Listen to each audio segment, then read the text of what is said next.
यमुना तीरा वनचारी जय राधा माधव कुंज विहारी जय राधा माधव कुंज विहारी जय राधा माधव कुंज विहारी जय श्री कृष्ण चैतन्य प्रभो नित्यानंद श्री अद्वैत गदाधर शिवासादि गौर भक्त वृंद श्री कृष्ण चैतन्य प्रभो नित्यानंद श्री अद्वैत गदाधर शिवासादि गौर भक्त वृंद श्री कृष्ण चैतन्य प्रभो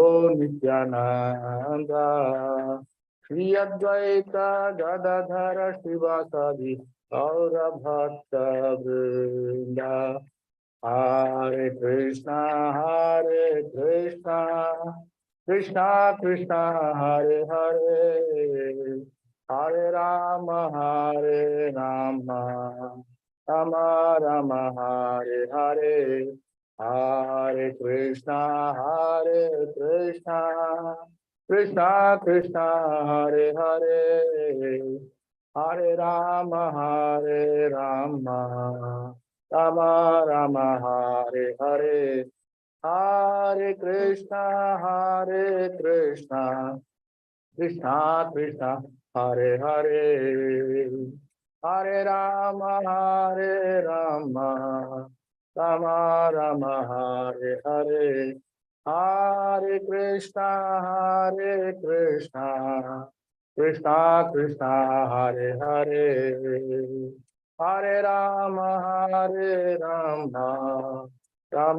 राम हरे हरे हरे कृष्णा कृष्णा कृष्णा हरे हरे हरे राम राम राम हरे हरे हरे कृष्णा कृष्णा कृष्णा हरे हरे हरे राम राम राम हरे हरे हरे कृष्णा कृष्णा कृष्णा हरे हरे हरे राम राम राम हरे हरे हरे कृष्णा कृष्णा कृष्णा हरे हरे हरे राम राम राम जय राधा श्याम सुंदर राधा जय राधा मुरलीधर राधा जय राधा रमण राधा जय राधा माधव राधे जय जगन्नाथ जय बलदेवा जय सुभद्रा जय जगन्नाथ जय बलदेवा जय सुभद्रा जय कृष्ण बलराम जय कृष्ण बलराम जय कृष्ण बलराम जय वृंदावन धाम जय वृंदावन धाम जय वृंदावन धाम जय गौरनिताय जय गौरनिताय जय गौरनिताय जय पंचतत्वा जय पंचतत्वा जय पंचतत्वा जय जय प्रभुपाद जय जय प्रभुपाद जय जय गुरुदेव जय जय गुरुदेव जमष्पाद परमस्पृतिकाचर स्तोत्र सभाचरण भक्ति प्रभुपाद महाराज की जय। इस्कॉन संस्थापक श्रील प्रभुपाद महाराज की जय। कृष्ण कृपा श्रील प्रभुपाद महाराज की जय। जगत गुरु श्रील प्रभुपाद महाराज की जय। जमष्पाद परमस्पृतिकाचर स्तोत्र भक्ति सिद्धांत सरस्वती गोस्वामी महाराज की जय। अनंत कोटि वैष्णव वृंद की जय। अनंत कोटि आचार्य वृंद की जय। हम आचार्य श्री ठाकुर की जय। प्रेम से को जय श्री कृष्ण चैतन्य प्रभु नित्यानंद श्री अद्वैत गदाधर शिवसादि गौर भक्त वृंद की जय। श्री राधा कृष्ण गोपीनाथ राधा कुंड श्याम कुंड गिरि गोवर्धन की जय। वृंदावन मथुरा धाम की जय। मायापुर नवदीप धाम की जय। जगन्नाथपुरी द्वारका धाम की जय। गंगा में यमुना माई की जय। तुलसीदेव भक्ति देव की जय। समवेत गौर भक्त वृंद की जय। ग्रंथराज Shrimad Bhagavatam Harinam Sankirtana, Srila Prabhupada translated book distribution. All glories to assembled units. All glories to assembled units. All glories to assembled units. All glories to all glories Shri Guru Shri Gaura Premanandi. Hare Hare Bhava. Hare Krishna. So welcome to all the devotees for today's Bhagavatam session, Nityam Bhagavata Sevaya. So we are in the third canto, third chapter, and 25 to 28. We'll be ending this chapter today. Yeah, screen sharing is that. I'll start with my prayers. Om Agnana Timirandasya Gnananjana Shalakaya Chakshurmiltam Yena Tasmai Shri Guruve Namaha Shri Chaitanya Manobhishtam Stapitam Yena Bhutale Swayam Rupakada Mahyam Dadati Supadantikam Vande Ham Shri Gurum Shri Yuta Padakamalam Shri Gurun Vaishnavam Shri Rupam Sagraja Tam Sagana Raguna Tanvitam Tam Sajivam Tadvaitam Savdhutam Parijana Saitam Krishna Chaitanya Devam Shri Radha Krishna Pada Sagana Lalita Shri Vishakanvitam He Krishna Karuna Sindhu Dinabandhu Jagatpate Gopesha Gopika Kanta Radha Kanta Namostute Taptakan Chana Gaurangi Radhe Vrindavaneshwari Shabhan Sute Devi Pranamami Hari Priya Vancha Kalpatarusha Kripa Sindhu Devacha Patitanam Pavanebhyo Vaishnavebhyo Namo Namaha Jai Shri Krishna Chaitanya Prabhu Nityananda Shri Advait Gadadhara Shiva Sadi Gaura Bhakta Vrinda Hare Krishna Krishna Krishna Hare Hare Hare Rama Rama Rama Hare Hare Krishna Om Namo Bhagavate Vasudevaya Om Namo Bhagavate Vasudevaya Narayanam Namaskritya Naram Chaiva Narottamam Devim Saraswatim Vyasam Tato Jayamudhirayet Nashta Prayesha Bhadreshu Nityam Bhagavata Sevayam Bhagavate Uttama Shloke Bhaktir Bhavati Naishtaki.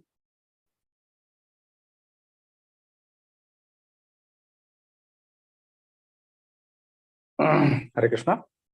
So we'll take this shloka 3.3.25.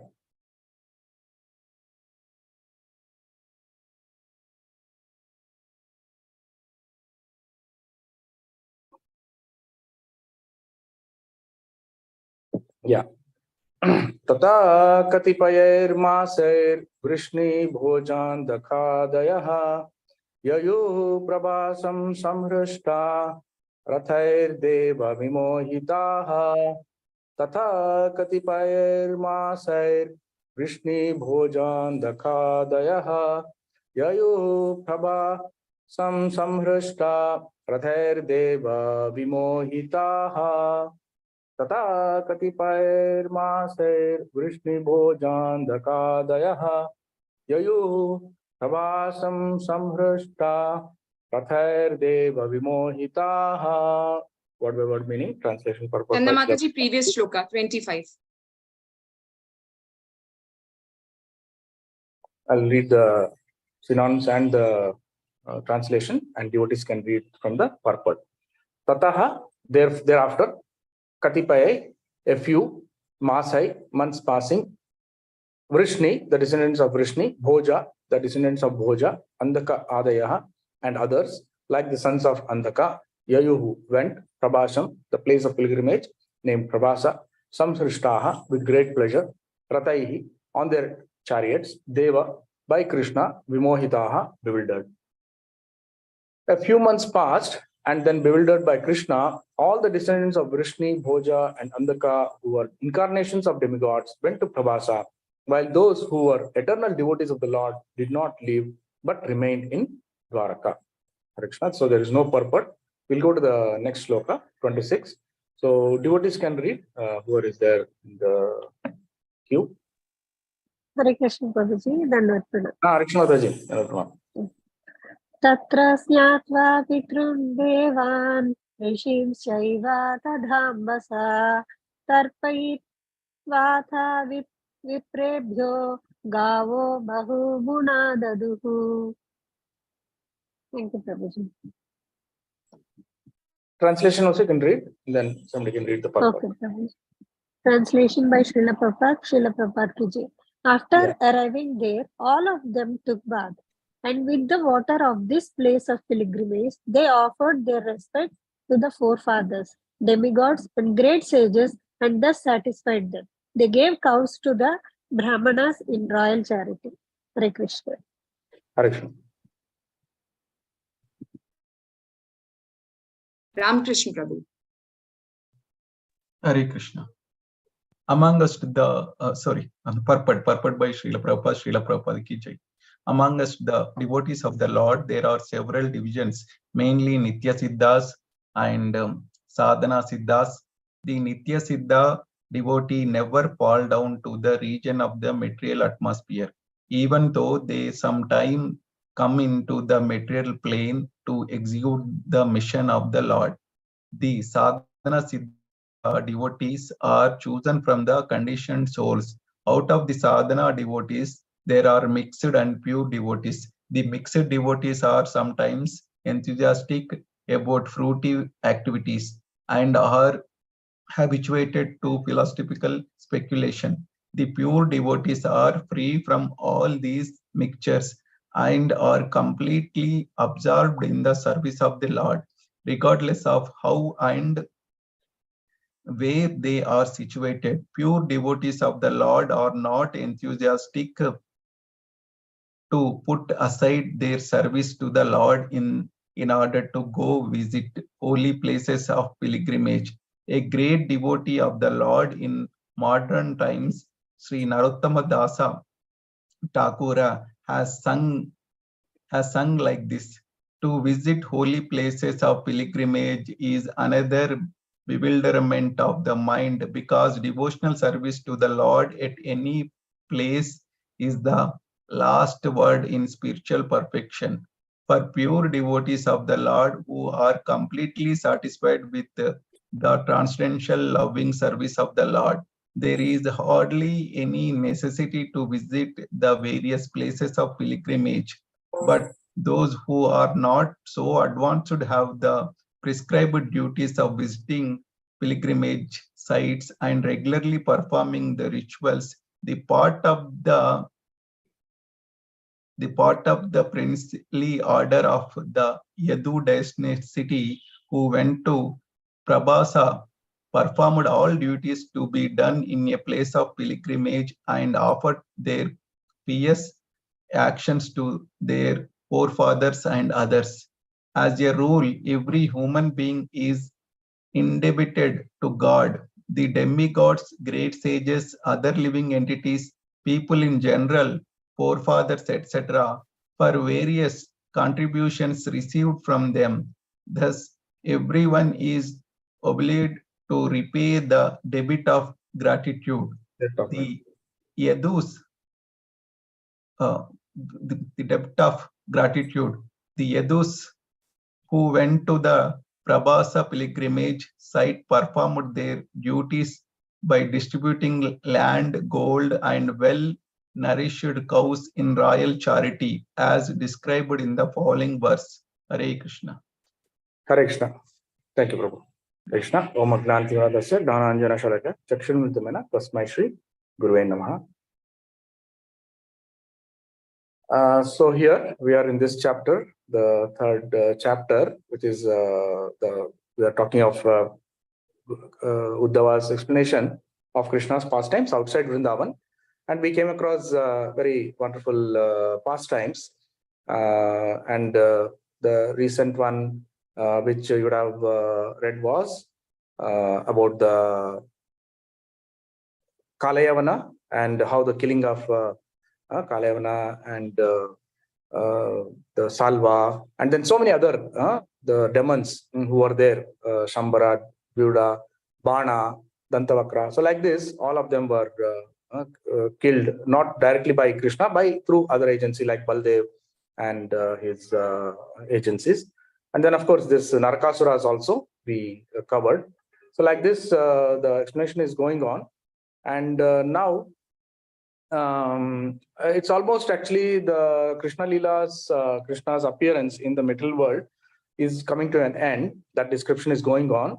So we'll see how Krishna met that very fateful event where he was hit by the Jara, that hunter, and how he had to leave this mortal world.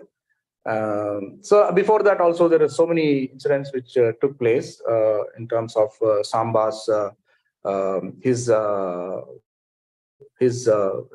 activities, and then how the prophecy was there that all the other Yadu Vamsha will get destroyed, and so those pastimes also will come, and then finally now here we have come to that stage where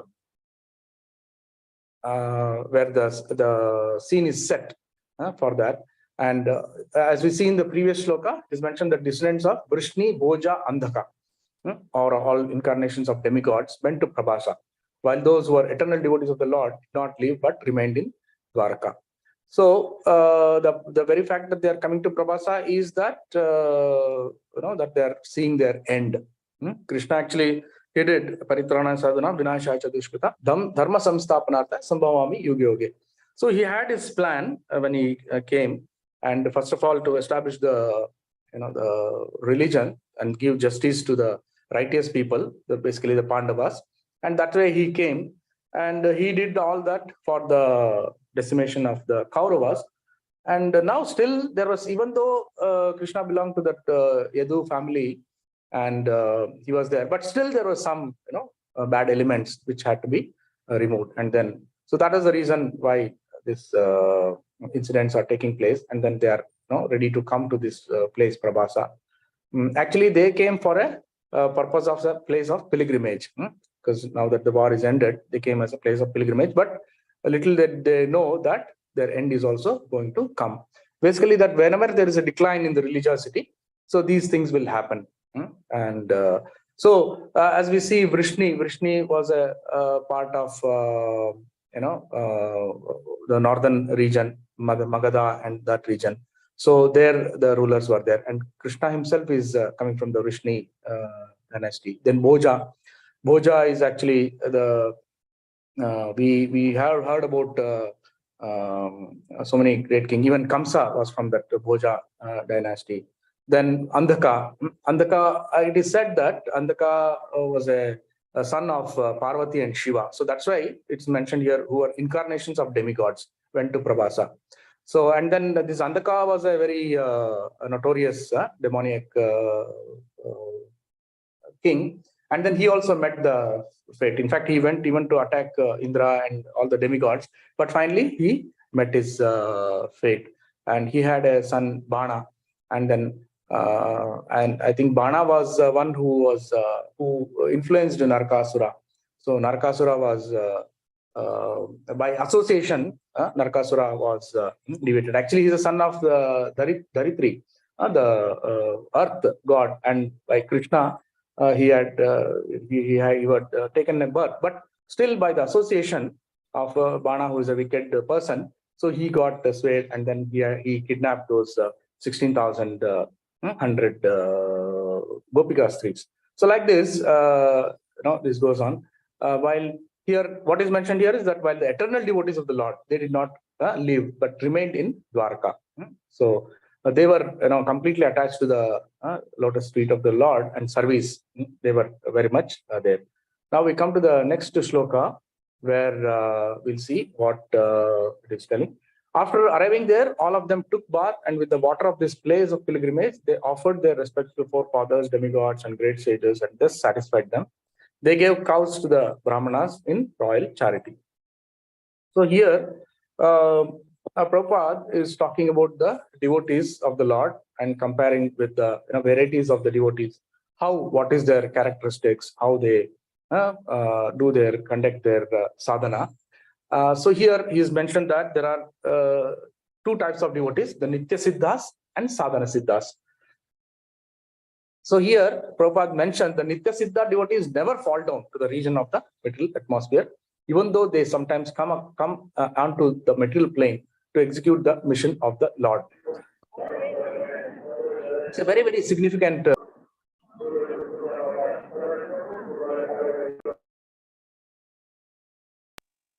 Hare Krishna. Is it audible now? Hare Krishna. Yes, Prabhu.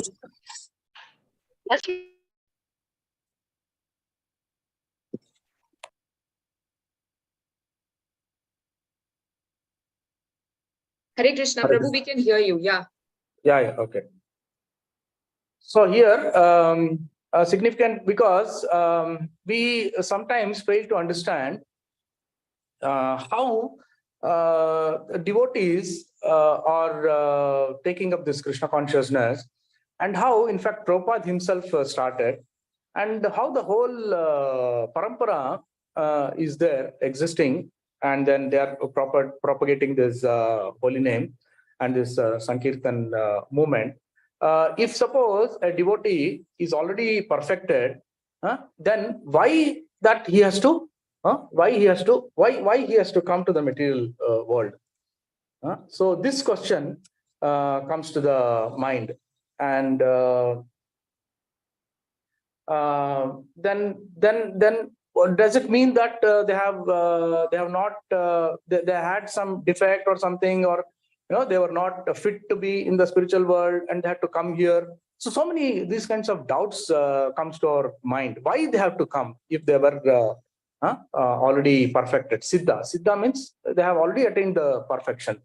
For example, we find that Haridas Thakur in the Gaur Leela is in the Krishna Leela, he is actually eternal form is the Brahma, Brahma who is taking care of the material world, always chanting the holy name of Krishna. So he had to come, and then in what birth? He took a birth in a Mohammedan family, Lecha family.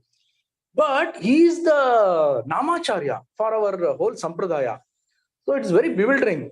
And then, he used to chant, we know that 192 rounds in a day, which is almost taking 22 hours in a day. So he hardly had 1 or 2 hours left to take care of his body and his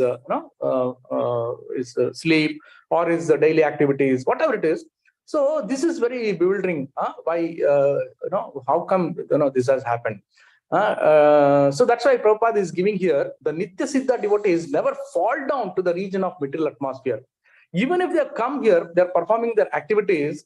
It is they are not getting contaminated. They're just doing it for the purpose of liberating other souls, and then they have come to execute the mission of the Lord. So like that, we have so many devotees, so many acharyas are here, and then we are talking of the 6 Goswamis of Vrindavan. So like this, they all came for only one purpose: to assist the Lord, the mission of the Lord, assist Chaitanya Mahaprabhu. So this is the conclusion. And we see that when Prabhupada himself, he's a pure devotee. Why he had to come? He was very happy there. That's why there is a shloka in the Bhagavatam: Atma Ramascha Muniyo Nirgranta api urukrame kurvanti ahetukam bhakti itham bhuta guno harihi.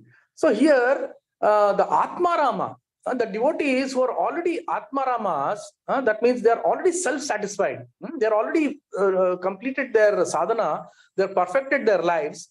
And then the Muneyo, there are also so many sages, great devotees of the Lord. So these, although they are realized, and Nirgranti means they are actually Nirgranta. Granta means some kind of a bondage or not, or like that. Even they are freed from that. And Urukrame, so Urukrame is the great Lord himself. It is talking about the Lord. We did that in the Vamana Avatara. He took all the 3 worlds. He stepped with the 2 steps. So like that, Urukrame means who performs a heroic deed, supernatural deed. So even they, Kurvanti Ahitikam Bhakti, they also perform unalloyed devotional service. Why? Itham Bhuta Gunohari. By getting engrossed in that Gunoharis, superlative qualities, the bliss. So in spite of fully realized, they still want to render. They don't want to put a stop to their devotional activities.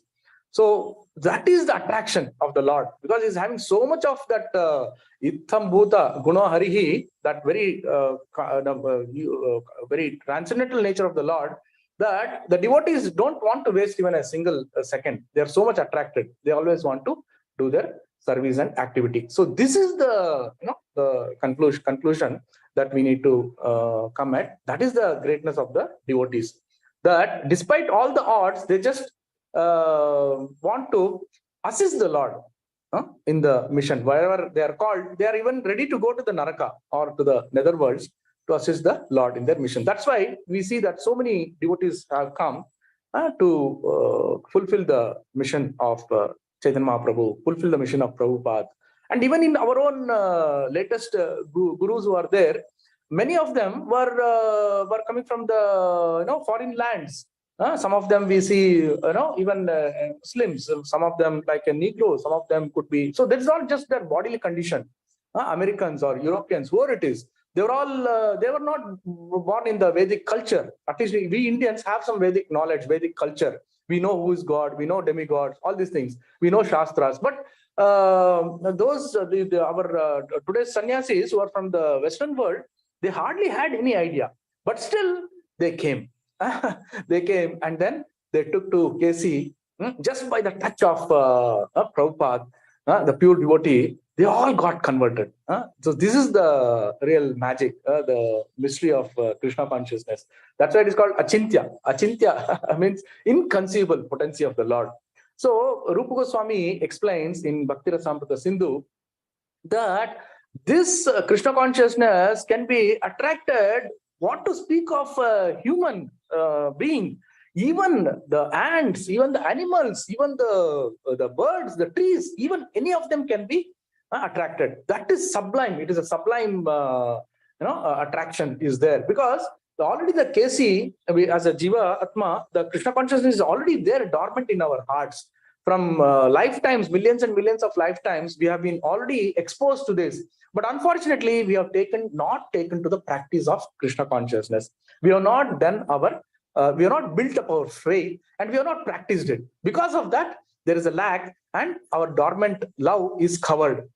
Our heart is covered with so much of material affliction, contaminations, that we are now getting stuck in this material world, and we are suffering. So now this is the time that we have got the association of the devotees, the pure devotees. We have got the Shastras. Just imagine, I mean, this is something very bewildering. Even to me, it was bewildering that despite this, we are in this Kali Yuga, despite this very contaminated atmosphere where material education is so much important, but still, how did we find the Vedas? How did we find the Bhagavata? How did we find the Bhagavad Gita? So many scriptures, unlimited scriptures are still available. Just imagine if something was not available, then what would have been our situation? No, very, very, miserable actually. But Lord, by his, very extreme compassion, he has given this, all the Siddhanta, Shastras, everything he has made available. In fact, Chaitanya Mahaprabhu, when he was in his South India tour, he came to a place called Tiruvattur. Actually, that is very near to Trivandrum, and then going down south to Kanyakumari. This Tiruvattur, there is a temple which is a 108 amongst the 108 Divyadesha temple, where Vishnu is in a reclining form. And there he found in that temple the Brahma Samhita. And I mean, that is something, this Brahma Samhita was not available, was not known to many of the acharyas, previous acharyas.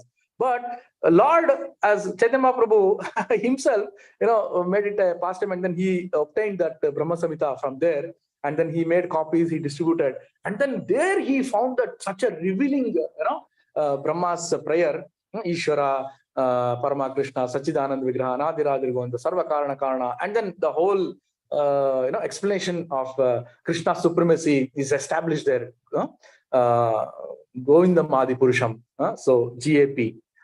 So this philosophy and the entire shlokas, he was completely in ecstasy. He was literally he was dancing because he got this scripture, and then he started giving the commentary on that, and then explaining. So because that gives the real truth, that gives the real information. Brahma directly he has experienced, and he has put it in the in that form, in that Samhita. So like this, Lord is making all the arrangements. So we come across so many devotees, although not exposed to the Vedic culture, they all converted. And Rupa Goswami says in Bhakti Rasamrita Sindhu that if there is one very, very specific, important reason why a devotee how a devotee can become, how he can get transformed, it is simply that it is the causeless mercy of the Guru or a pure devotee. The causeless mercy, there is no reason. Well, people may say, oh, I have done my Agnana Sukruti, I have my pious deeds, I have got my pious deeds, and now that's why I could get associated. I also did my sadhana, I know Lord, I mean, I'm doing chanting. So many things they may say, I'm already devotee of so many demigods or Krishna, whatever it is, like this. But that transformation, the ultimate transformation can happen only if you have the causeless mercy of a pure devotee. That is very, very important. That is how we could see so many today sannyasis and devotees of in the ISKCON itself, all real gems, and how they are propagating the holy name, how they are preaching all over the world. So this is something that is very, very important to understand, that that we are in this time, place, circumstance. They just have to catch on to this. We don't know how many lifetimes we have missed this opportunity, but now we should never leave this opportunity. Take this in a very serious manner. And we are not Nitya Siddhas. Obviously, we are all completely Baddha Jiva. But in another, in Prithu Maharaj's one of the incidents, in that glorification of Prithu Maharaj. So Prithu Maharaj is considered as Baddha Sauhruda. That means he was completely in that the opposite of Baddha Jiva. Sauhruda means friendship, or having compassion, or well-wisher. So Prithu Maharaj, of course, he's an incarnation of the Lord himself. So he exhibited that quality, and that is how he was very favorite. And then he had that captivating power of showing compassion. Like Prabhupada also had that, so much of compassion. He elevated some very even ordinary souls he elevated.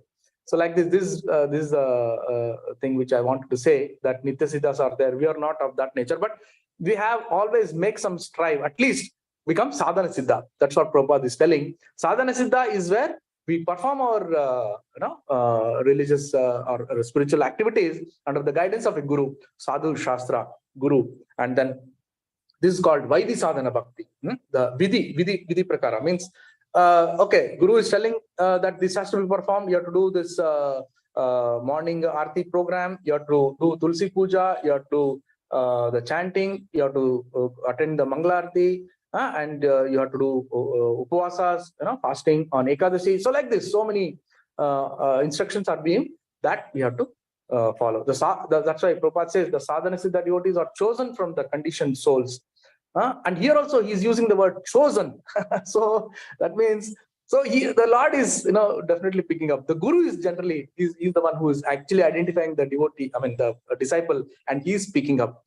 Out of the sadhana devotees, there are mixed and pure devotees. So he says that there are some mixed devotees who are doing some who are probably worshipping Krishna, but they have their own motives. It could be karma kandi, it could be some dana kandi, dana related philosophical speculation, fruitive activity, like that. But now the distinction is pure devotees are free from this. They have to be free from all this.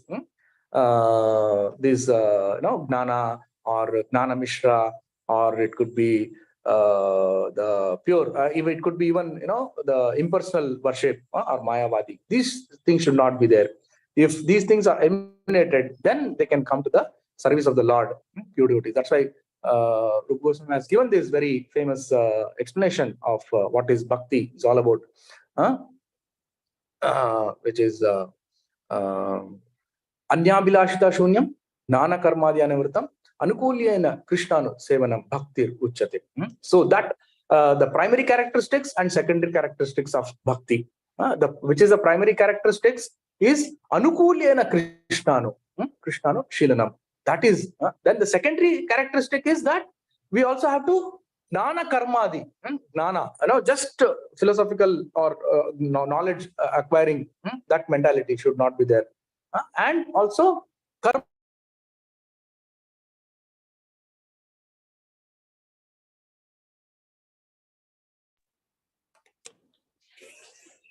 bhakti, kama bhakti, without any materialistic motives or ulterior motives. So then Prabhupada talks about how the pure devotees are not enthusiastic to put aside their service of the Lord to the Lord in order to go to visit holy places of pilgrimage. So here, what is to be understood here, the meaning is that that pure devotees of the Lord, wherever they are, they're actually converting that place to a holy place of pilgrimage. Like Prabhupada, he went to US and he converted the whole place. I mean, devotees, just in the Tompkins Square Park, he did the chanting, and then two devotees, Bruce and Chuck Norris, I think, they came. That Brahmananda, he was named as Brahmananda and Achyutananda. So those two started, and then they started this, ISKCON, the Sankirtan movement. So they were part of the initial disciples of Prabhupada, and that magic happened. So that way, wherever he went, he converted that place into a pilgrimage. So this is the essence, the effect of pure devotee, and so we should be very grateful that we are in association of such parampara, and then only we can really perform our transcendental loving service. So Prabhupada says, for pure devotees of the Lord who are completely satisfied with the transcendental loving service of the Lord, there is hardly any necessity to visit the various places of pilgrimage. But those who are not so advanced have the prescribed duties of visiting pilgrimage sites and regularly performing the rituals. The part of the princely order of the Yadu dynasty who went to Prabhasa performed all duties to be done in a place of pilgrimage and offered their pious actions to their forefathers and others. So here, Prabhupada is telling that for those who are not advanced, they have to, of course, they have to go to the pilgrimage.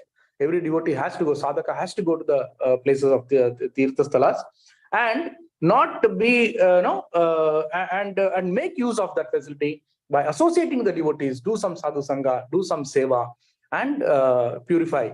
So this is very much required. It's not that we go there and then take it as a as a holiday, or we should not lose our track, because as we know that it could be Mathura, Vrindavan, Mayapur, so many, Badri, Srirangam, Tirupati, whichever pilgrimage centers are there, they're all, Lord is residing, he is doing his pastimes every moment of the day. So, and also we should be careful that we follow the etiquettes there. And,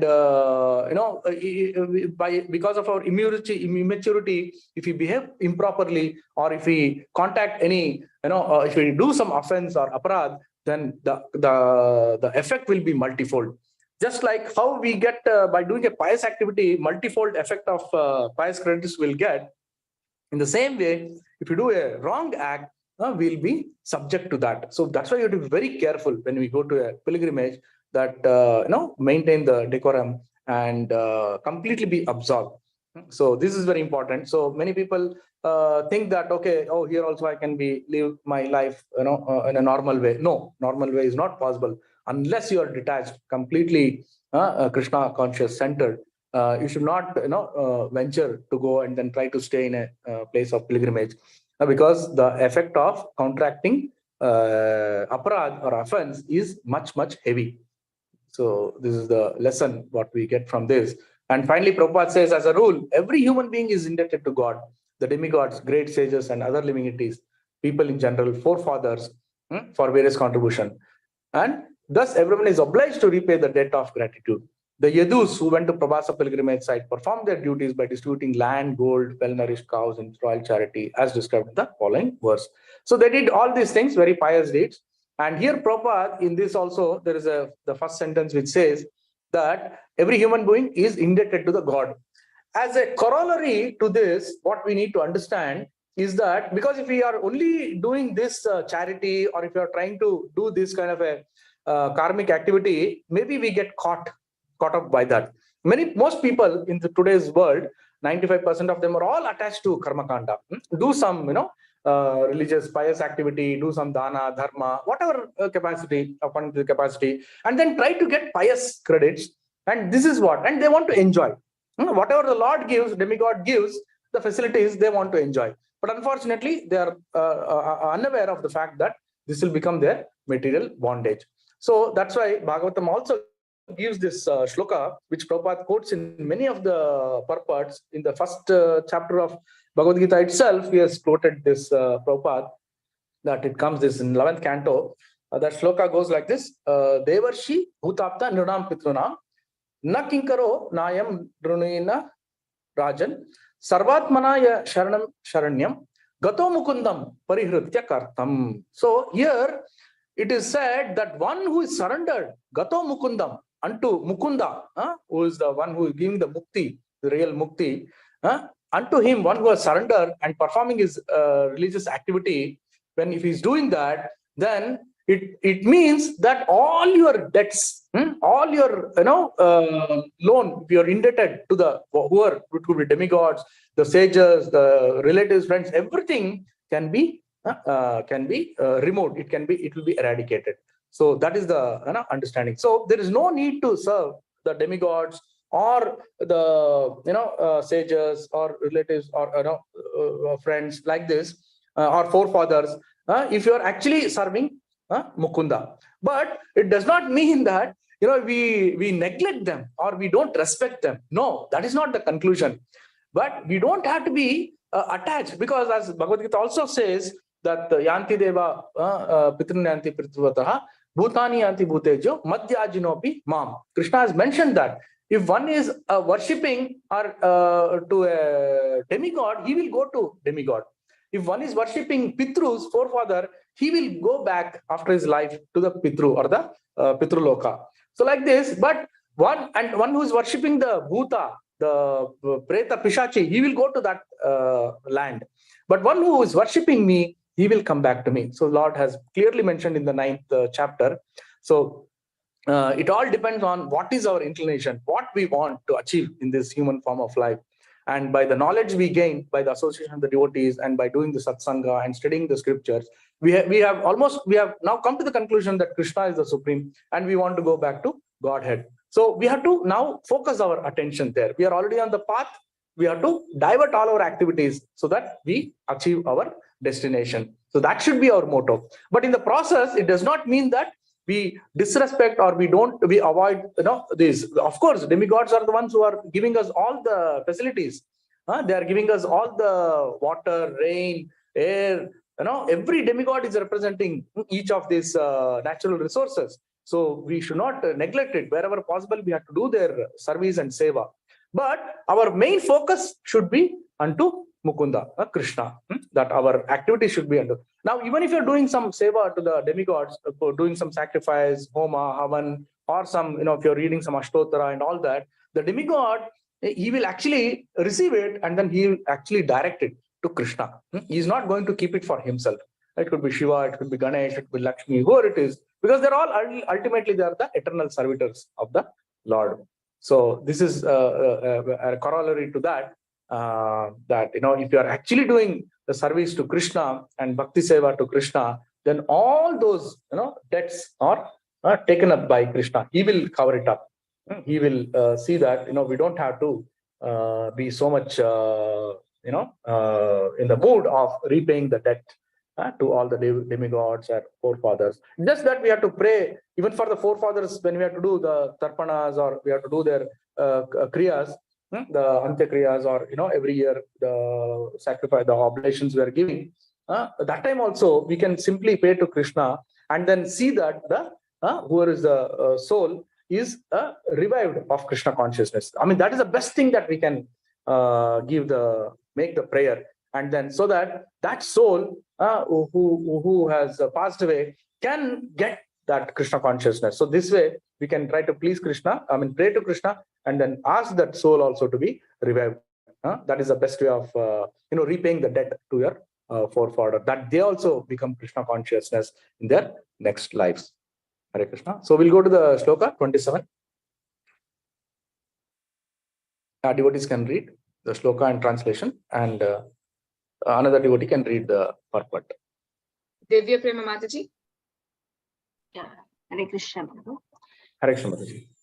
Hiranyam rajatam sayayam Vasamsi Ajinakambalan Yanam Rathan Ibhan Kanyam Dharam Vritti Karim Api.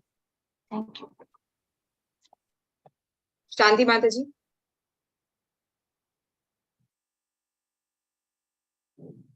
Shanti Mataji.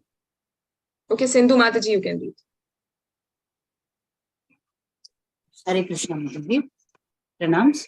Right. 24 no Prabhuji. 26 Mataji. 26. Okay. Yeah. 27 rather. 27. Yeah. Yeah. Hiranyam Rajatam Savyam. No, Vasam. the shloka is read. Okay. Can read Okay. the translation. Translation. Okay. Translation by Divine Grace Srila Prabhupada ki jai. The Brahmanas were not only given well-fed cows in charity, but also gold coins, bedding, clothing, animal skin seeds, blankets, horses, elephants, girls, and sufficient land for maintenance.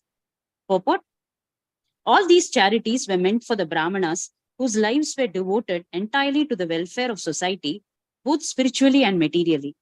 The Brahmanas were not giving their services as paid servants, but the society provided them with all the necessities.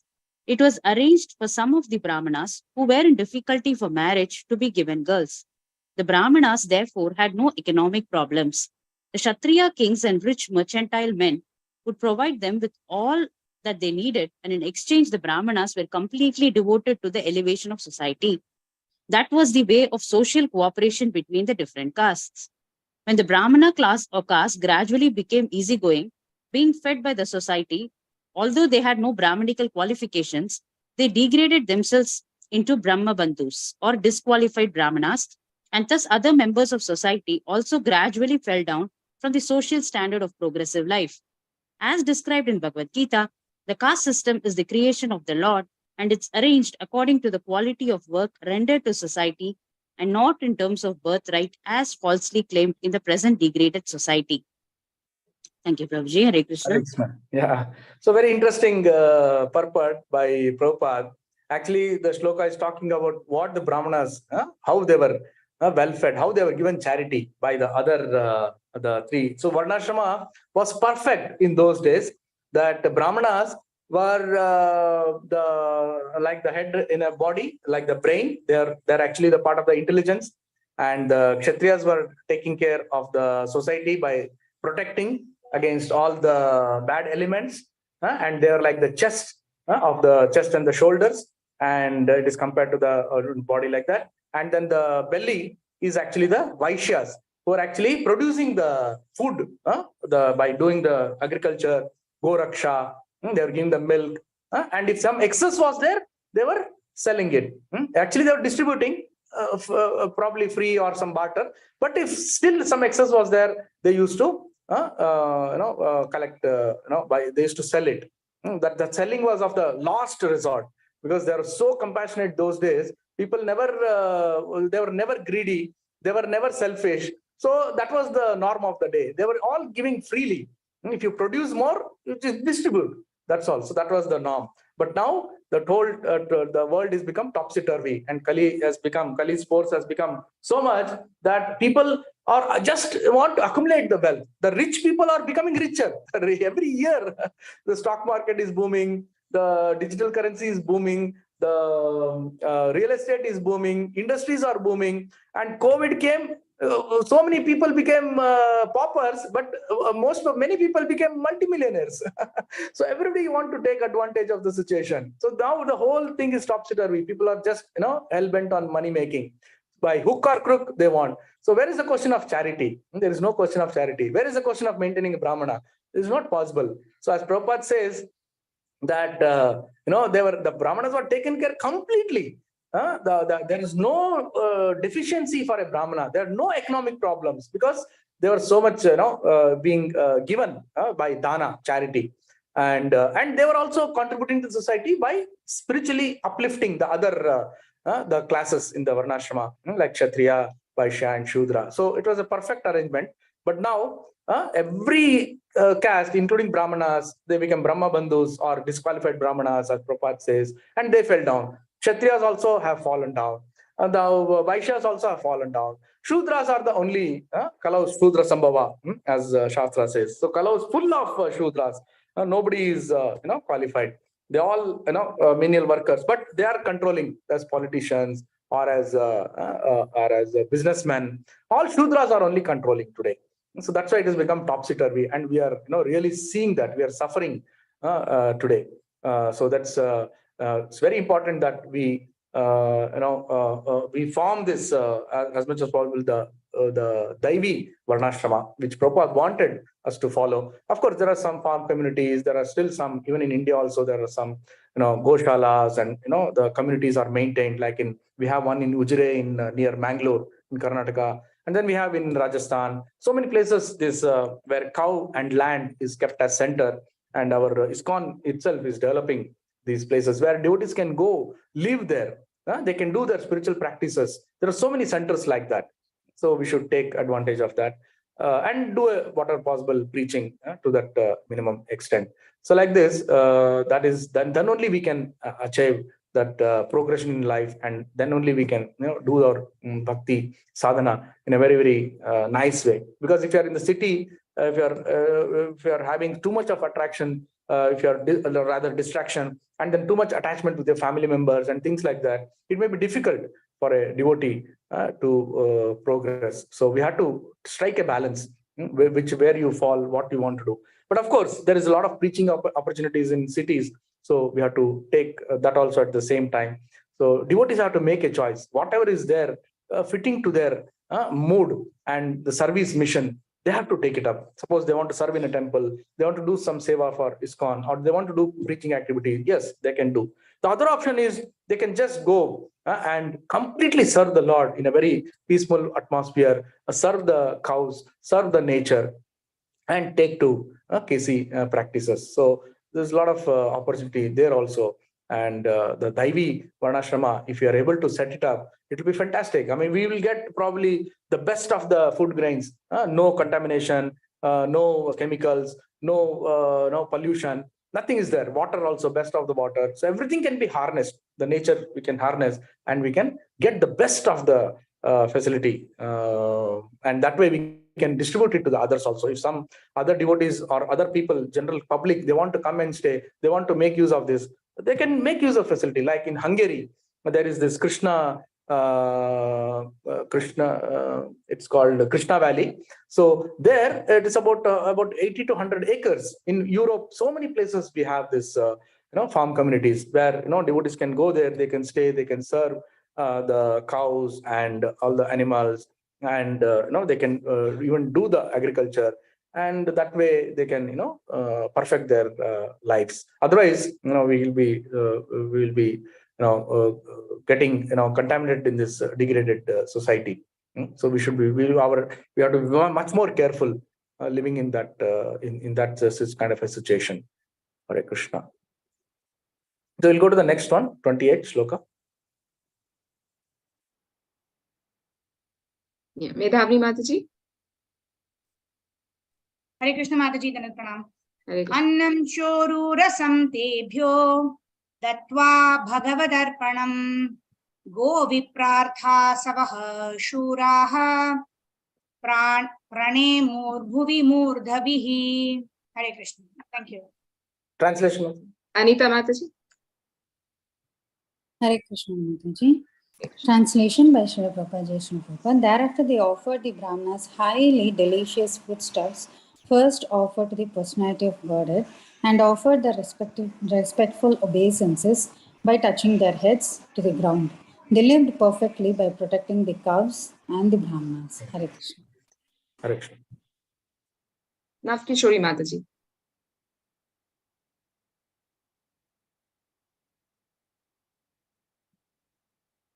Mataji, Sudha may I Mataji. read Shanti Ramachandra? Yeah, Mataji. You can read the first para, and second para will Yeah. be read by Sudha Mataji. Okay, Mataji. Hare Krishna. Purport by Srila Prabhupada ki jai. The behavior exhibited by the descendants of Yadu in the pilgrimage site of Prabhas was highly cultured and exactly to the point of human perfection. The perfection of human life is attained by following three principles of civilization: protecting the cows, maintaining the Brahminical culture, and above all, becoming a pure devotee of the Lord. Without becoming a devotee of the Lord, one cannot perfect one's human life. The perfection of human life is to be elevated to the spiritual world where there is no birth, no death, and no disease and no old age. That is the highest perfectional aim of human life. Without this aim, any amount of material advancement is so-called comforts can only bring the defeat of the human life, human form of life. Thank you. Hare Krishna Mataji. Am I audible, Mataji? Yes. Right. Thank Hare Krishna Prabhuji. Brahmanas and Vaishnavas do not accept any foodstuff which is not first offered to the personality of Godhead. Foodstuff offered to the Lord is accepted by the devotees as the mercy of the Lord. After all, the Lord supplies all kinds of foodstuff both to the human being and to other animals. A human being must be conscious of the fact that all foodstuffs, namely grains, vegetables, milk, water, etc., the prime necessities of life, are supplied for mankind by the Lord. And such foodstuffs cannot be manufactured by any scientist or materialist in a laboratory or factory established by human effort. The intelligent class of men are called Brahmanas, and those who have realized the absolute truth in his supreme personal feature are called Vaishnavas. But both of them accept foodstuffs which are the remnants of sacrifice. Sacrifice is ultimately meant to satisfy the Yajna Purusha, Vishnu. In Bhagavad Gita 3.13, it is said that one who accepts foodstuffs at the remnants of sacrifice is freed from all sinful reactions, and one who cooks foodstuffs for maintenance of his body takes in all kinds of sins which lead only to suffering. The foodstuffs prepared by the Yadus at the Prabhasa pilgrimage site to offer to the bona fide Brahmanas there were all offered to the personality of Godhead Vishnu. The Yadus offered their sincere obeisances by touching their heads to the ground. The Yadus or any enlightened family in Vedic culture are trained for attainment of human perfection by total cooperation of service between the different divisions of social order. Thank you, Sudha Mataji. Now, Kishori Mataji, you can read the third paragraph. Hare Krishna Mataji. Hare Sure Krishna. Mataji, Hare Krishna. Srila Prabhupada ki jai. Dandvat Pranam Mataji. Dandvat Pranam Prabhuji. The Hare word Krishna. Uru Rasam is also significant here. Hundreds of delicacies can be prepared simply by the combination of grains, vegetables, and milk. All such preparations are in the mode of goodness and therefore may be offered to the personality of Godhead. As stated in Bhagavad Gita 9.26, the Lord accepts only foodstuff which are within the range of fruits, where flowers, leaves, and liquids, provided they are offered in complete devotional service.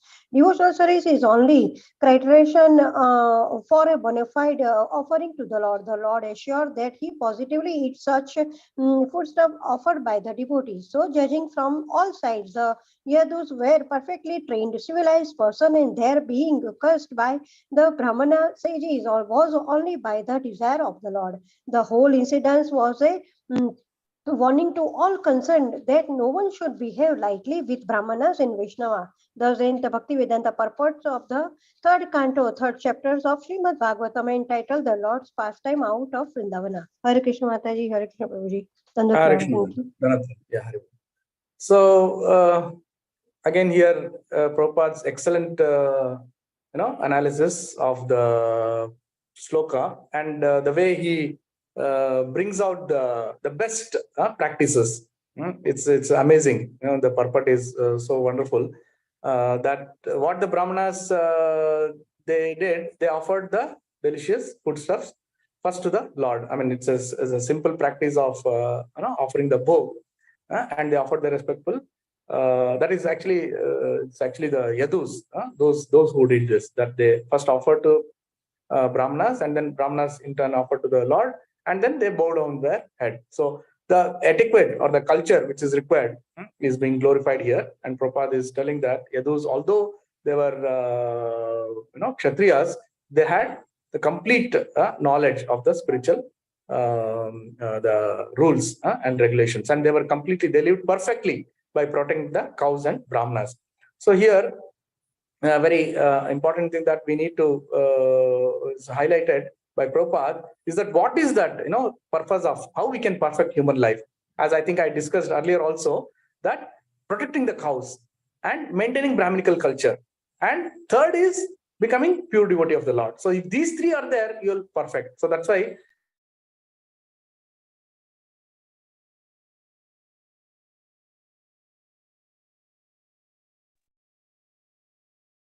this, this is how it is glorified. He is the one who's taking care of the cows, not only the cows, even the Brahmanas also. Why? Because that is how the culture can be maintained. If this Brahminical culture is maintained, then all the other things also will fall in line. So that is what is a very simple formula. Why, if you have, first of all, you have to do this cow production and then tilling the land, agriculture. Then you can become then also simultaneously become a devotee. Then your elevation is guaranteed. So then Prabhupada gives about the difference between the Brahmanas and Vaishnavas. So while Brahmanas are there taking care of all these practices, good practices, they are inculcating the godly culture, and Brahmanas' duty, as Shastra says, they have got 6 activity. One is yajana, patana, patana, and then dana, pratigraha. So these 6 are their major duties. What is that? First of all, they have to learn the yajnas, to how to do the yajnas, and then perform the yajnas, and then they have to also teach the yajnas to the others. Then patana, patana. That is, they also study the Vedas, scripture, knowledge, gain knowledge, and then teach the others the Vedas and the knowledge. And then dana, pratigrahana. So they have to do actually the charity, and also they have to receive the charity. So that is how their activities goes on. Even Brahmanas are given so much of charity, but a Brahmana should be so much inclined that whatever he gets, he had to re-donate it back. That is his duty. It's not that he keeps it, accumulates it. If he's accumulating, that means he's not performing that Brahmana's duty. So that much chaste the previous culture was, and that is what is required. And finally, like Prabhupada gives that what is the classic difference between a Brahmana and a Vaishnava. There will be so many Brahmanas. Brahmanas are basically the intelligent class of people, and then who are taking pious activities, who are doing spiritual activities, all that is there. But what is the thin line of difference is that Vaishnava is the one who has realized the absolute truth in his supreme personal form. Very interestingly, supreme personal form. So that personal is very important. That Vayaktika nature of the Lord is that only we can serve. That Bhagavan feature of the Lord is very important, and that he should realize and he should serve that Lord in that personal feature. So then only he can be considered a Vaishnava. So I remember when Prabhupada had installed all the deities in the West, in US also, he had installed the Jagannath, Baldev, Subhadra. And then he had instructed the foreign devotees that you have to treat the Lord in a same personal way, like how you treat a guest. If you get a guest to your home, how will you treat? You have to see that they get the food, proper food, and according to their choice, and then give them a bed so that they can sleep. And if there are mosquitoes, you have to put a net or give some medicine for that. And also you have to make sure that they take bath. You have to provide them the clothes, all these things. So he had told even for them also that deity's installation is like this. You are treating a person. Krishna also is a person, and you have to take care of their daily activities, like how you take care of a child, your own child. And they also understood, and then they thought that okay, we'll do Prabhupada. And then Prabhupada, after that installation, next day or in the same night, he had to leave from that place to another center. So he had to go there, and then the devotees are left. And in the early morning, it so happened that they got up, and then the first thing they came to my mind was Prabhupada telling them to take care like babies. The deity should be taken care like babies. And the devotees, they thought that okay, first of all, as baby gets, you have to brush their teeth, wash their face, and take a bath, and put new clothes, all these things. So they remembered that And then they literally took Jagannath to the bathing place, or to the bathroom near the place, and they wanted to actually bathe him or brush him, and then see that he's purified for that day. Like that they did. And then Prabhupada came to know that they were doing like this, and then he was not in a mood to even chastise. He was simply smiling and laughing. No. What I mean is, yes, it's not that you take them to the bathroom and then washroom and then bathe the deity. Okay, what you can do is, at the same place where the altar is there, you use a soft wet cloth, and then you wipe him, because these deities are all daru, made of wooden, so you cannot bathe and all that, it will spoil the wood. So you just have to do, and like that he gave instruction, and then he corrected them. So Prabhupada tolerated so many of such things.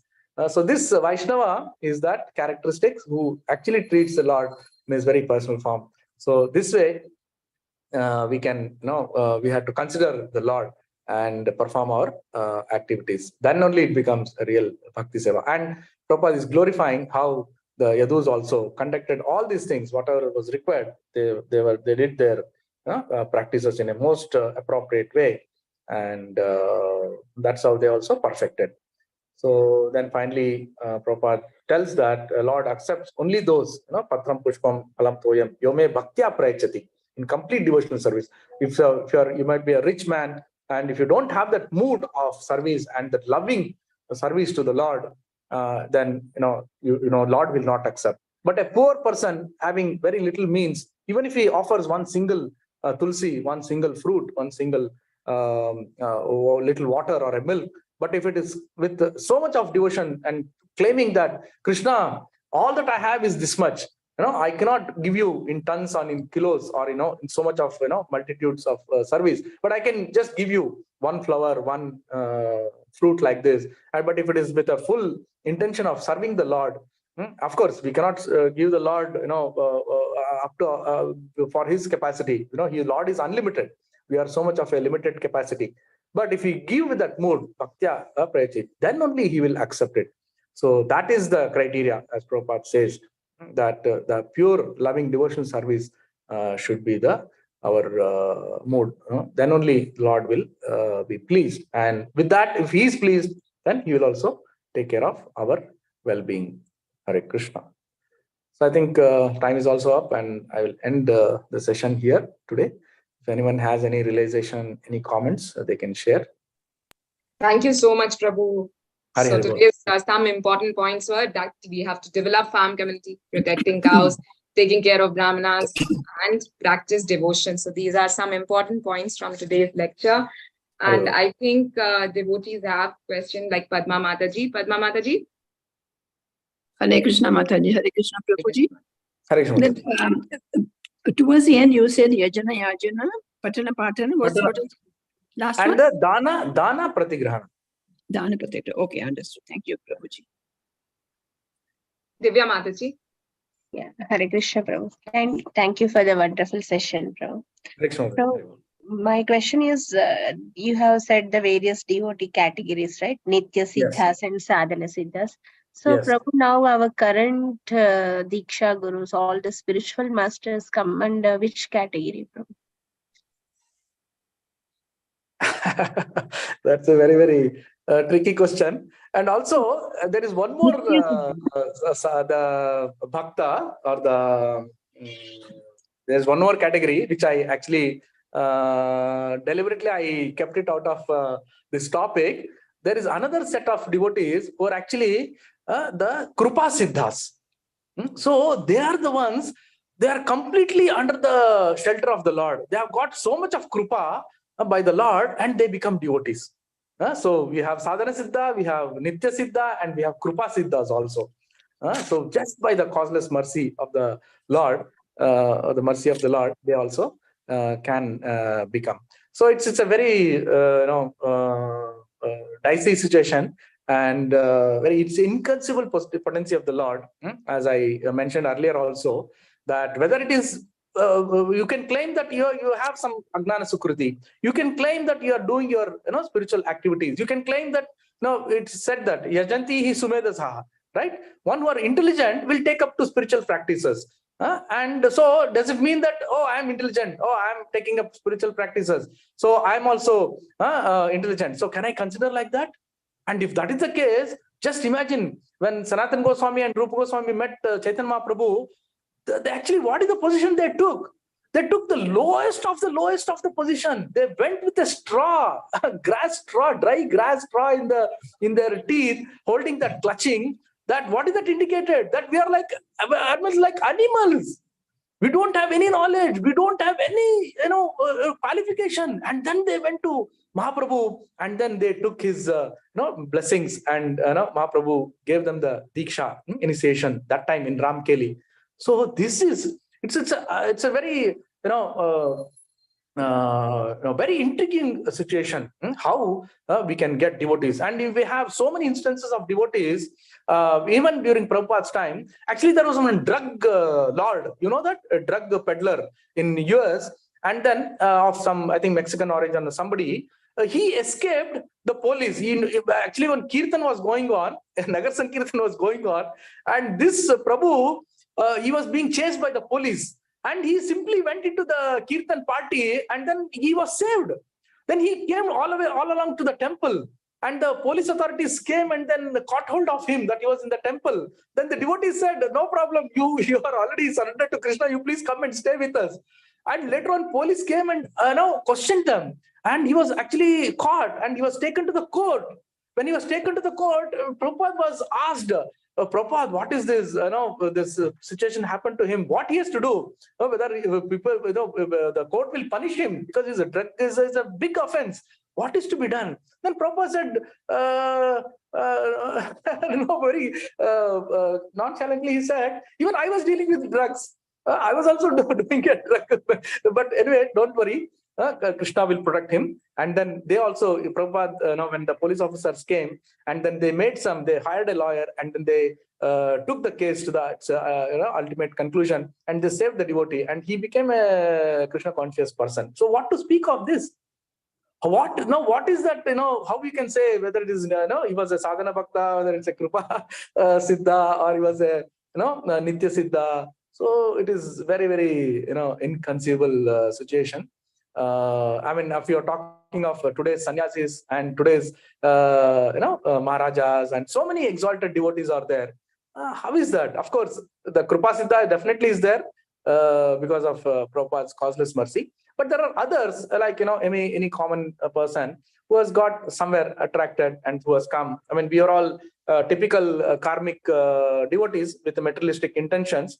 We are doing our little practice of Krishna Bhakti or demigod worship, but then we were simply picked up. We were picked up, and then we were given initiation. We didn't knew anything about initiation. We didn't know anything about what is going to be our future, how we are going to take care of the deities. Nothing. But somehow Krishna saved. So just that's all. We are just sadhakas. That's all. So we are, I don't know whether we have a qualification or not, but Krishna has found it. Gurus have found us. And that's it. Prabhupada's Kripa is there. Parampara's Kripa is there. We are just, hopped into the bus or into the boat. And that's it. We are all passengers on the same journey. Hare Krishna. Our attraction, Prabhuji, our attraction towards Krishna. That's our attraction towards Krishna. Yeah. So that's why I don't know whether I've answered the question, but in my capacity, I cannot answer this because I myself fail to understand how, this has happened in my life. So that's it. It is just the, mercy of the Lord, devotees. Actually, more than anything, you need the mercy of the devotees surrounding you. That is very important if you have to really, progress well. So we have to treat devotees like God, like Krishna. Then there'll be some transformation. Thank you, Prabhu. Hare Krishna. Hare Krishna. Sunita Mataji. Hare Krishna, Prabhuji. In today's class, you told us about the this performing shraddhas and all. But Prabhuji, when we read Bhagavad Gita, we understood that we are not this body, we are soul. And again, after we perform, despite of passing away, we know that someone has passed. It's been 18 years, and we still perform that shraddha and all.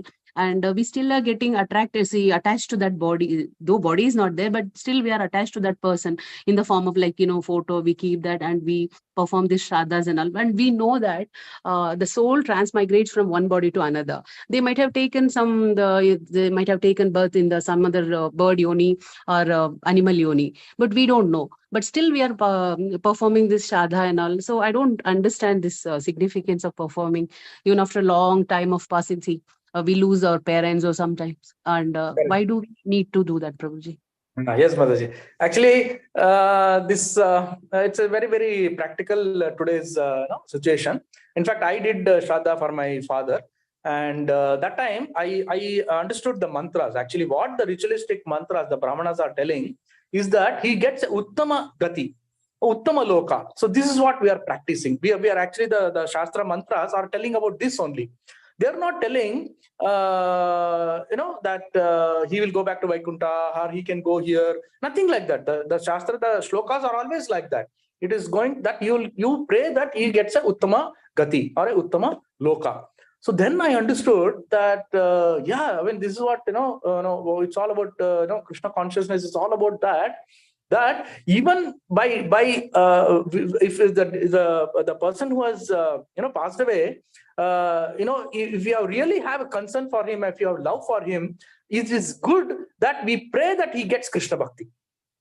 That should be our mode. Okay, you are doing that Shraddha because, for family pressures, by relatives pressures, it is bound, you're bound to do that. In fact, it's happened in my case. I come from a very orthodox Madhva family. And if I don't do that, all my uncles and aunts will question me. So I'm doing that at the same time. I'm doing all as much as possible, the rites, yearly rites and all that. But my only prayer is that soul should get, my father should get Krishna Bhakti. He should get, he should chant. He should, whatever it is, his destination, whatever his, body condition, but he should do that. So this should be our prayer.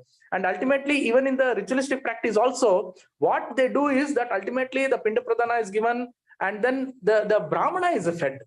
He fed with, Panchabaksha Paramanna. And the pleasing of the Brahmana is the Shraddha ceremony is the main, it culminates with, pleasing a Brahmana. So like this, we have to understand the essence of it is that who is a Vaishnava, who is a Vishnu Bhakta, we have to please him and we have to please the Lord at the same time. So our prayer should be that this soul should be getting Krishna Bhakti and it should get the lotus feet, the shelter of the lotus feet of the Lord. If this is our mood and if this is our intention, then obviously that soul will be taken care. Krishna will definitely reciprocate, and we will definitely be doing our justice. It could be a ritualistic act, but our mood should be that. That is my understanding, Nataji. Hare Krishna. Thank you, Prabhuji. But because when we are in Krishna consciousness, they say that we don't have to do any Pitru Rana, Deva Rana, Rishi Rana. I told, in fact, the Bhagavatam shloka also I recited, right? I recited that shloka also. Bhagavatam says that, yes. But if you are having a family compulsion, why should you not please them? Why you should offend them? At least for that sake, you continue that practice. Because you are born in a Brahminical family, people, your uncles, your forefathers, whoever it is, they have done that. So you can just continue it if you are having time and if you're having the inclination. If you don't have anything, then that's it. You can offer a kirtan program or a feast in the temple and feed the Vaishnavas. The question is whether it is acceptable or not. If it is not, if it is accepted by all your family relations and all that, then it is fine. If it is not acceptable, then better that we follow the practices and not offend anyone. That's it. Prabhuji, in connection to that, we have to please the Brahmana, we have to feed the Brahmanas or the Vaishnavas in the temple? Yeah, actually it is Vaishnavas. Vaishnavas is the highest benefit. But if you go on a ritualistic the practices, it is mostly the Brahmanas. But we can always even pray for their benefit that they also get Krishna Bhakti and perform it. And also one more question, Prabhuji, ultimately we have to go to Gaya also to give the Pinda? Yes, Mataji? Gaya. Yes. Finally. Yeah, actually, Chaitanya Mahaprabhu himself, he did it for his father. Yes, yes, right? yes. So there is no denial of the fact that yes, it is actually it's a reformatory process, or it is a purificatory process which everyone has to do. Actually, the word putra comes from the word puta. So puta is actually a nether world, the narakaloka. One who trayate, one who takes away a father or a parent from going to a putraloka, putaloka, is the one who is putra.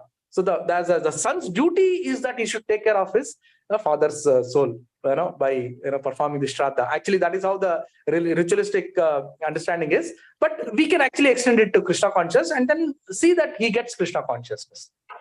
Very good. Thank you, Prabhuji, for the wonderful explanation. Hari. Let us pranam. Thank you. Hare Krishna.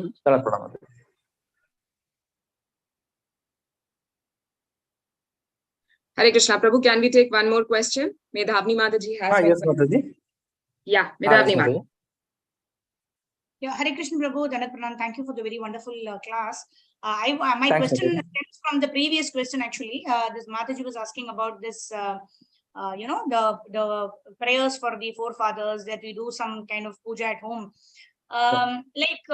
Is it like when you're doing something, as a Vaishnava or as a family, right? And there are two different things. When you're doing it like just for the satisfaction of the family, we call the Brahmanas and we do the ritualistic ceremony, and then we also do this puja in the temple and serve the Vaishnavas. Both can be done. Prabhu, my question here is,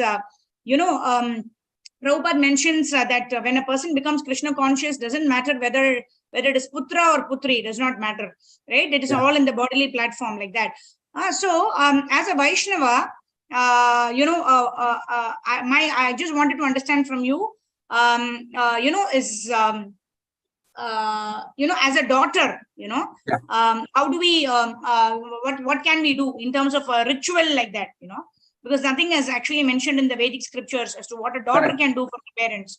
Of course, as a Vaishnava, Prabhupada has given us that, all of us can do this, Harinam Sankirtan, have a program in the house, feed the Vaishnavas, something all of us can do. But is there anything in the scriptures about a daughter's responsibility for the parents and from a ritualistic Vedic perspective? From Vedic perspective, I have not come across anything for the daughter, Mataji. Actually, it is for the son only. What actually is most important here is that, as I told, that the parent should get a uttama loka, a better destination. So that can come only by prayer. That you are, whatever austerities you do, if you are doing it to serve the, to meet the purpose of your father or for his spiritual benefit, then obviously, you can do maybe so many. Actually, in Madhva Sampradaya, when somebody passes away, the children, even daughter or son, whatever it is, they do a lot of dana. They do the godana. They do so much of this kind of austerities. Every 2 months, 3 months, there is so many which is prescribed. But how many can follow it today in today's world? Half the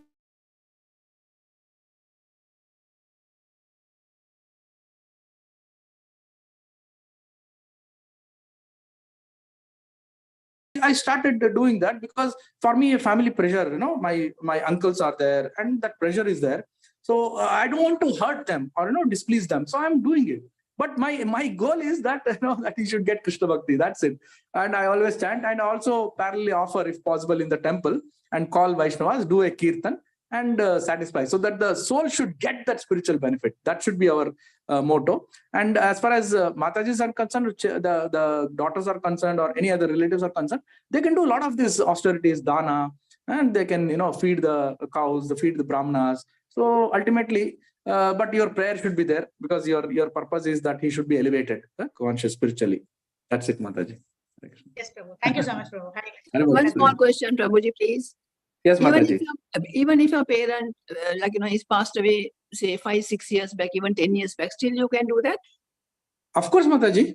Yes, the soul is actually, the soul is actually hankering. I'm telling you. Yes. Literally, they're hankering for our prayers.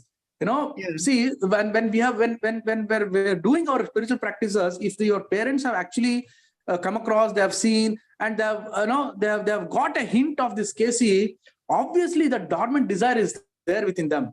But because they are having some, their previous backgrounds are such that they cannot come out open. See, in today's situation, actually, the previous generations who are there, they were also doing so much of religious activity, but they did not know the essence. I mean, many of them, I feel that they did not know the essence. And probably one more thing is the social stigma.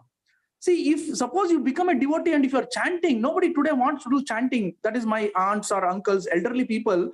If you tell them that you have to do this, for them it is social stigma. They don't want to do it. Yes, so this is their, the caught up with this ignorance and, caught up with this today's fads, so many things that they ultimately end up. But I'll tell you, heart in heart, they know that what we are doing is the right thing and they'll be hankering for it. If we tell them that we'll do Sankirtan in your home, they will not say no. But they will not practice it, but they want that benefit. So it is always good that we pray for their, Loka Sukhina, Sarve Sukhina Bhavantu. So Sarve Sanmangalani Bhavantu. So that should be our mood and do it for their benefit. Yes, Prabhu. Thank you so much, Prabhu. Very wonderful session, Prabhu, especially the question answer session. So thank you so much, Prabhu. It's always blissful to ask you questions and getting answers from you. So I don't know. I'm really capable of giving the right answers. Whatever, but I'm just trying it to tell it on my own experience and things like that. I might be wrong in so many ways, but please correct me. Hare Krishna, Prabhuji. The last point I really very much agree with you, Prabhuji, because I faced it personally, and I had been to my grandma's house, and they saw me chanting and all. Completely no questions. It's either too many questions, like from our siblings, why you're doing this, why you're always doing this, why you're always into this. But from the elders, completely no questions at all. They will silently observe you, but they don't want to follow you, and it's very difficult to convince them, because it's matter. We feel that we might hurt them. So that's why the best thing that we can do, the best thing that we should do is that day in and day out you can keep praying. Give them Krishna Bhakti. That's it. Yes, Prabhuji, thank you so much. Yeah, if not in this lifetime, next lifetime, at least we should become a devotee, and that way, they can elevate. We are praying, Prabhu, now. Yes, Mother. There is one, Suma Manoj has given this comment. We are in KC today. It's by them. We can be so grateful to them by their mercy, by giving up us this body. So we have to keep doing for that soul, not because we are attached to it. No, Prabhu. However, we need not do any karma when we are in KC, but still we are doing so. Likewise, to set an example, Mataji, we should do. Please correct me, Prabhu. Yeah, that's all. Whatever situation is demanding, even if it is a karmic activity, just do it. But keep Krishna in the center. Keep KC in the center, and parallelly do some, feed the Brahmanas, Vaishnavas, and do the Kirtan. Kirtan is very important. If you do the Kirtan, and especially for a passed out soul, I mean, that's the best service that we can give to the soul. And obviously the soul will receive this, the benefit of the Kirtan, and they will definitely take up to chanting and to KC one fine day. Hare Krishna Mataji. Hare Krishna Prabhu. In related to this, I heard in the lecture of Jagasakshi Prabhu's class. Yes. So he was telling that whatever we are doing, the Shraddha Karma and all, once in a year. So wherever he is taking place, the soul next Janma, if something he is lacking, he will get the benefit. Yeah. So whatever he is lacking in his life, he will get the benefit. Yes, Mataji. Yes, definitely. See, Krishna is not, it's a personal relationship. Krishna is not a statue or a murti in the temple. Yes. No, he is not like that. He is actually Bhavagrahi Janardana. You put your prayer, you set your mood, immediately he is there to respond. No, that is 100%. It's a true fact. So it's only that we have to have that mood and we have to do that service. If you do that, obviously the reciprocation is very much there, and he has done so much of Herculean things, superlative. What is it for him to elevate a jiva? He will definitely do that. Hare Krishna. Thank you so much, Prabhu. Dhanapala. Very nice class, Prabhu. Yeah. So we'll end the class here, Prabhu. Already Yes, it is 11:02 and I can see many participants are still here because this is a very common topic for all Yes, of us about correct. the Pitradan and all. So we will end here, Prabhu, with the Yes, Vaishnava mantra. Yes, sure. Vanchakalpadruksha kripa sindhu Pradhanam Bhavanebhyo Vaishnavebhyo Namo Namah Anandagodi Vaishnavrinda ki jai. Thank you so much, Prabhu. Thank you to all the devotees. Prabhuji, thank you so much. Thank you, Prabhuji. Hare Krishna. Thank you, Prabhuji. Hare Krishna. Thank you, Dhanapala. Prabhuji. Hare Krishna. Thank you, Prabhuji. Pranams, Prabhuji. Shall I end the session, Prabhu?